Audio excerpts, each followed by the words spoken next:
Are you a fan of the 16-bit era? That's great, because we're gonna save one of the most incredible gaming systems of all time from the junk. You guessed it, we're gonna see if Scruffy can fix this piece of junk found at the Tokyo City Flea Market. So without further ado, let's get Scruffy Looking.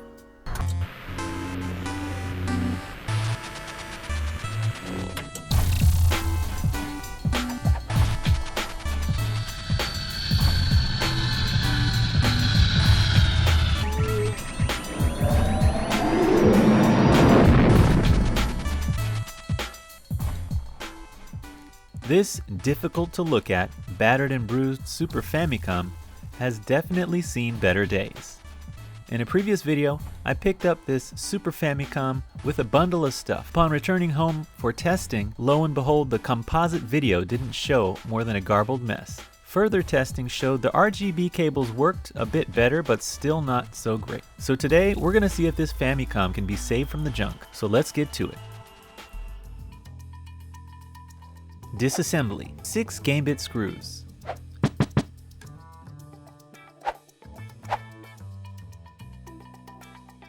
Remove the eject lever. 8 Phillips screws located here. Unhook the power switch. Remove screws underneath the power switch. Disconnect the controller port cable. Remove the RF shielding. This is an SHVC CPU01, an early version of the Super Famicom.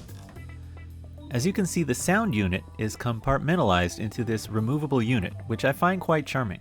Remove the soundboard, 1 screw underneath the soundboard, pull out the motherboard, flip the board over, remove 6 Phillips screws. Flip back to the top, remove the screw attached to the transistor, remove the heatsink. There are 10 surface mount caps and 1 through-hole cap on the main board, plus 2 more through-hole caps on the soundboard. Pry open the soundboard shielding using a flathead screwdriver.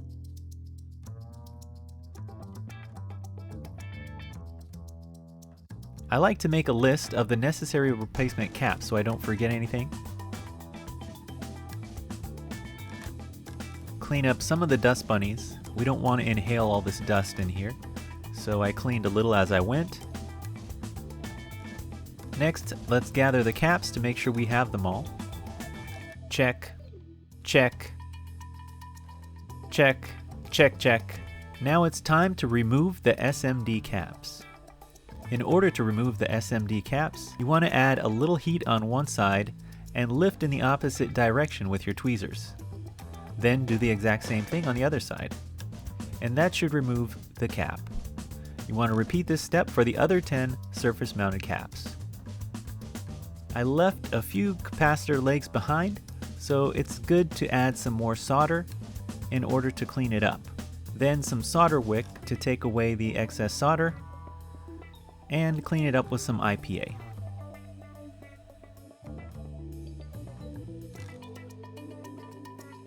Now you want to lay down a fresh bit of solder just to tin up the contacts for the new cap.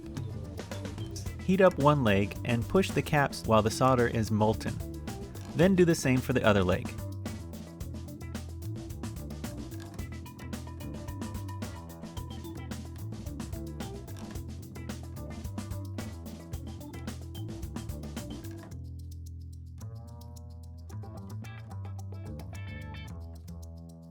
For through-hole caps, heat up one leg and push the caps towards the opposite leg while the solder is molten. Then do the same for the other leg, and it should come out quite easily. Unfortunately, I didn't have any 100 microfarad 16-volt surface mount caps, so I had to use these through-hole caps. Just bend the legs and cut them to fit. It's not as clean, but it does the job. Okay, now that all our new caps are installed, take a quick look at your handiwork. Now we're going to return the heatsink to its proper location.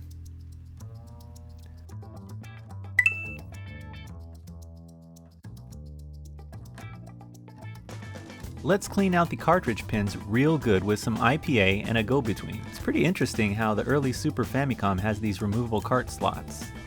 It makes it for an easy clean. Now let's give the whole shell a nice bath in some warm, soothing water.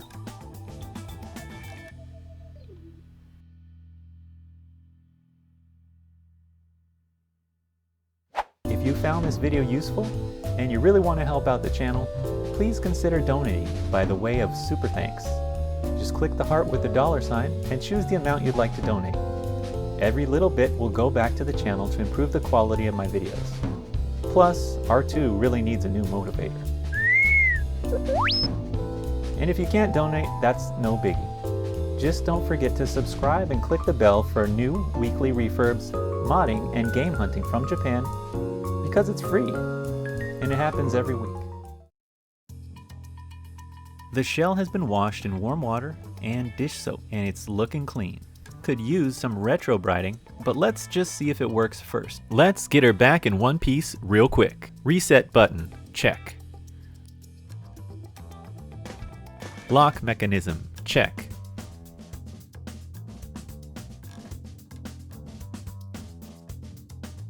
Power slider, check. LED diffuser, check. Cartridge cover spring, check. Top bezel in and secure, check. Bottom shell. Metal brackets, check. Bottom shielding, check. Motherboard, check. Soundboard, check. RF shield, check. Controller port faceplate, check. Cable engaged. Power switch in place. Screws, check.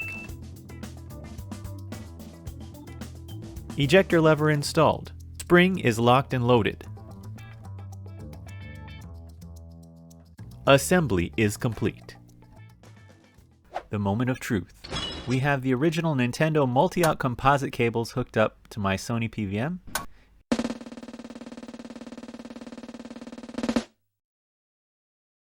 We have a picture!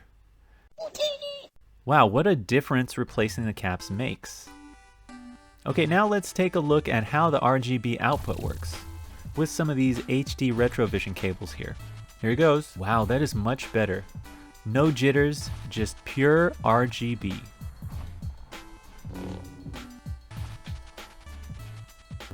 I was pretty happy with the results from today's refurbish and fix. All it needed was some new capacitors and a little bit of TLC, and it's working just like new. This unit could use a nice retro bright, but I think I'm going to attempt to give it a paint scheme later. If you guys have any suggestions for me, let me know about it down in the comments. I appreciate you all for hanging out with me on today's refurbishing fix. It was a great success. I hope you all go out and try and fix some junk today.